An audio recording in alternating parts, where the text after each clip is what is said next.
Hi, everyone. Welcome to our podcast series discussing the roles, opportunities, and value of engaging a part-time CFO within the SME community.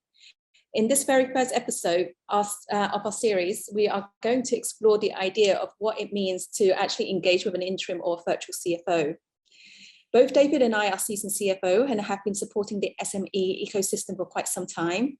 So to kickstart, David, what are your thoughts on the ideas of an interim or virtual CFO? Okay, thank you, Linda. So when we talk about CFO, Chief Financial Officer, in other words, to me, it's about being the co-pilot of the CEO, director or owner of the business, being that right-hand person who can provide insight, support, and accurate data into the heart of the business for sound decision-making to drive growth.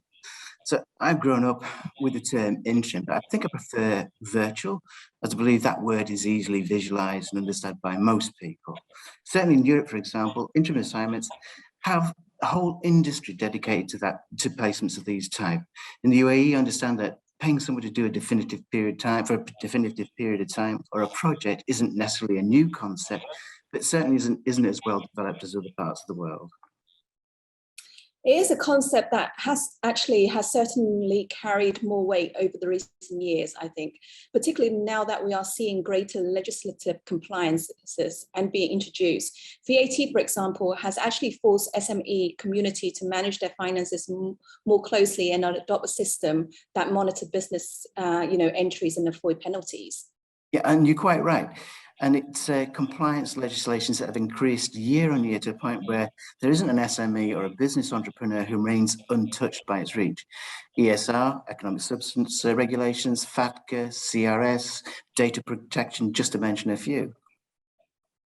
Yeah, this is one of the reasons a virtual CFO can really add significant value. Understanding the business in the context of the UAE compliance landscape, which in itself doesn't generate revenue, but certainly prevent profits from ebbing away, in fines and penalties.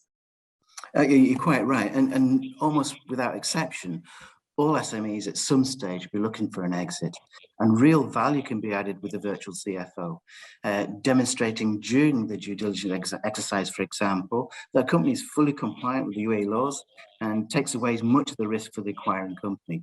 And we've seen many examples and instances where the due diligence process has unearthed significant compliance issues to a point where the acquiring company has walked away from the deal. So compliance is clearly important, but the day-to-day operation can really benefit from the skills and years of experience of virtual CFOs, particularly if the company is growing rapidly or reach a stage where there is the need to have the level of expertise that isn't, currently present in the business. Yeah, and I think that's a very valid point. And in essence is the definition of what a virtual CFO is. Furthermore, the advantage has to be the cost and the resulting benefit of employing a virtual CFO, which is significantly cheaper than employing a more junior accountant, for example, without that person doesn't necessarily have the skills or the experience that same CFO has. You know what, I would actually go further and add that the relationship is likely to be more of a business partnering rather than an employee. The virtual CFO has the breadth of the business knowledge. That means they can change and affect quickly with the assurance of the outcome. And yeah, it is that knowledge and years of experience that means there's a greater assurance of the desired outcome and the time within which a project can be completed. The virtual CFO can be switched on, switched off whenever the entrepreneur needs it. So on that note, thanks very much, David. This is a perfect segue into our next episode where we'll be digging deeper into the value of outsourcing. I hope our listeners enjoyed this episode. So until next time, have a great day, everyone.